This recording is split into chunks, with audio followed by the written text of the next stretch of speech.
Hello and welcome to another Doctor's Assistant 1 video. Today I'm doing a video on Invader Enter the Florpus trailer. Basically, from what I understand, which isn't much, the Invader is coming back for a TV movie sort of thing, sort of episode of sorts. So not a TV show series, but it'll be one big sort of obviously like episode of sorts. So as they released a trailer at Comic-Con, as well as had a panel there and stuff, which is great because the show was really sort of garnered a lot of attention, and it's almost got this sort of big cult following, and both myself and my brother absolutely adore this show, and the oddity is that, as I say, I remember watching it with him quite a bit, as when we were younger, when we were kids and that. But the weird thing is, like, as I say, they only did the one series, but a while back they did some comics as well, or graphic novels, or compiled each of the comic books as graphic novels and that. And yeah, I'm just really sort of just surprised more than anything, but I guess the demand has been there for some time and that. And I think from what I get from the trailer that I've watched, I think it's going to be an amalgamation of both the TV show and the comics and that. So taking probably ideally what was best from the comics as well as what was best from the TV show as well as the comics, and melding the two together ideally. Animation, just technology has moved on so much since the original show, because the original show was sort of probably 2005 maybe, or around that general vicinity of time, sort of maybe 2000, anywhere between sort of 2002 and 2006, I'm thinking Invader Zim. So it's not like super old like say The Simpsons or South Park or even maybe SpongeBob really, but it's, you know, old enough that, you know, obviously if you were born, you know, quite a few years later from that, then you wouldn't ever know about this show. So, but yeah, I think it's really cool that they've pretty much got all the main staple characters, obviously, and the fan favourite sort of characters. It still kept a lot of that same sort of essence and darker tone from what I understand, but it's still got quite a bit of humour. The thing is with the trailer, Jonan Vasquez, I think his name is, the guy behind Invader Zim, who came up with the original idea, said at the Comic-Con panel that the stuff they have for this trailer, for the Enter the Florpus episode and or story or film and whatnot, the stuff they have is just any animation-y stuff they had available at the time, and not just thrown together in any sort of willy-nilly order. So whether or not any of the trailer actually makes a lot of is in canonical sort of point A to point B, and or makes any logical sense is another thing. What the hell is a florpus, first of all, is really my biggest question. And that from this trailer, what I mean is like just the almighty tall Lister back and that, and I love those characters. And I like how sort of Tim Burton-esque the world is, really. And I think it's because, obviously, the main character we see the world from is the alien, is Zim. And obviously, from an alien's perspective, the Earth and the world and the people are going to look kind of odd and weird and grim and, you know, and that. So yeah, it's great. Gur's in it, the little robot, the rubbish robot sort of thing, and he seems to be shooting a waffle gun at some point, or and then just shoots a bunch of syrup out of it, which is always great, yeah, Dib is back, and that,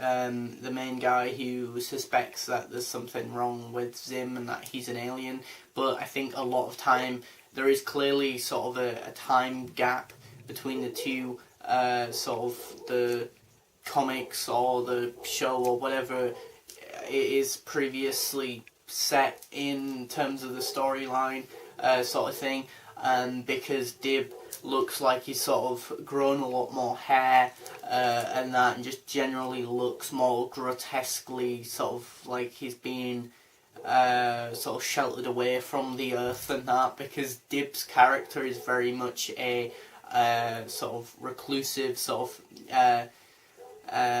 nutcase type character, or his archetype is the sort of, you know, conspiracy theory type dude. So yeah, there's that stigma, or the social stigma of being alone a lot, being an outsider, and they nail that down pretty well, as does the voice actor who does Dib's voice and that, and his sister, who's just an insane sociopath of a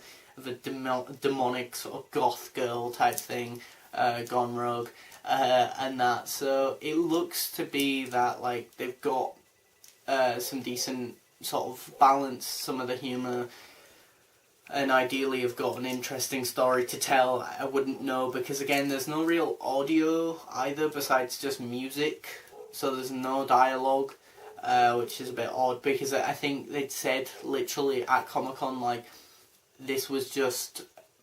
as much of the finished animation we could find and threw it all together as a trailer. The thing is, we don't even have voice acting in it or whatever, so none of the voice actors have completed their end of the bargain, so to speak, you know, and that, and performed any of their roles they need to do. So yeah, and then but then I think as well, animation wise, there's still bits that need to be done, so you know. But I know from the Comic-Con panel as well that I'd watched that, as I said before, there is quite a distinct change in quite a lot of the different characters. I think Dib is the character who's changed the most from sort of from the show to the Enter the Florpus Enter the Florpus sort of incarnation. That I think just because again technology's just moved on so much since the original show, and that, so yeah, so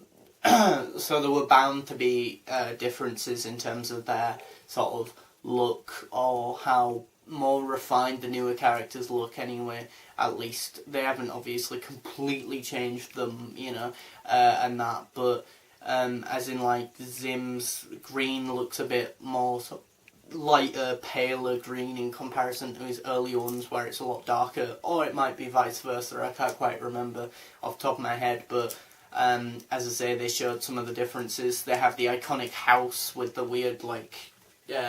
mechanical arm like things shooting out both sides and then pulling the houses next door closer, and that, and then there's like a shot from above where all the electrics of the local like neighbourhood and or area are just like shutting down and that, because Zim's clearly just using more energy